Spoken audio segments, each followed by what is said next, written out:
Just like his father and grandfather before him, Eduardo Holiday spends his Sundays on his horse chasing ostriches and llamas. He's the guardian of a centuries-old tradition, the last witness of a forgotten culture. ¡Ahí en las matas moras!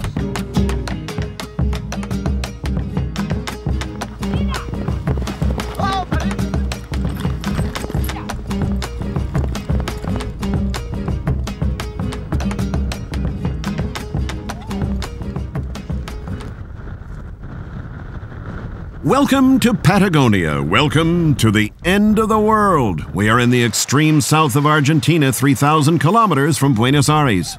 On this arid land that is covered in snow for 8 months of the year lives the Holiday family.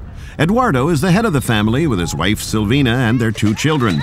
The Holidays have been here since 1885 when Eduardo's great-grandfather arrived from his native Scotland in search of a fortune on these virgin lands of the New World.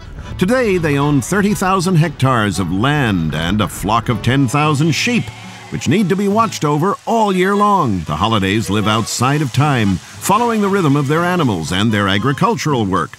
Eduardo cultivates his way of living. He's a kind of guardian of traditions. More particularly, he is one of the last to still use the boleadoras.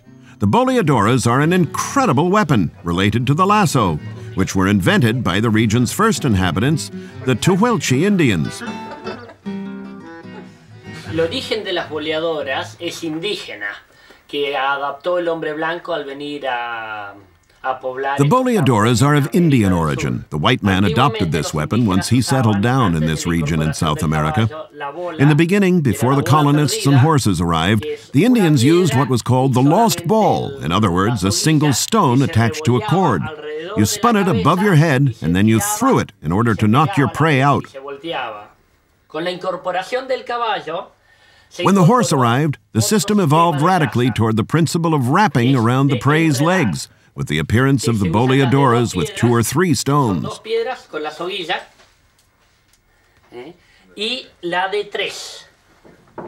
In the Holiday family, the secret of the boleadoras is passed on from generation to generation.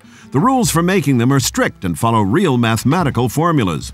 You need 2 completely identical stones and a third that is heavier and larger. One of the 3 leather cords must also be longer than the others. This is essential in order to ensure the perfect rotation of the boleadoras through the air so that they wind themselves around the animal's legs. Cambia la variación de tamaño. Over time, we've perfected various sized boleadoras, heavier and bigger versions for capturing llamas, and even much larger ones for capturing horses. But then we no longer use stones. We use a paste made from sand mixed with blood. This, of course, is to avoid breaking the horse's legs because we use this weapon against a horse in order to stop it and not to kill it. Es para pararlo, no para matarlo. Eduardo's grandfather was taught all the secrets of the boleadoras by the Indians. He spent all his Sundays hunting in their company. The tradition continues even though today, for these gauchos at the end of the world, the boleadoras are only a sport, a pleasure, an art. Today, Francisco is the Holiday's guest. He therefore has the honor of choosing his horse first. The game can now begin. Today's adversary is the Ñandú, a kind of local ostrich. It isn't a question of strength because, in fact, the horse's speed is enough to increase the throwing speed. For a good throw, the ostrich has to have both trajectory and a regular speed. The rider, like the ostrich, also has to be moving fast. In these conditions, you just have to throw where you want.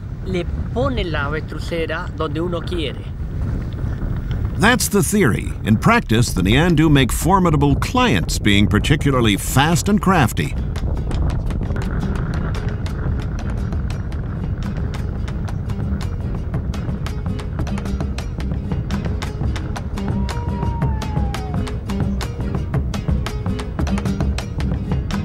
In the end, after 2 hours' effort, the first animal is captured and then immediately released.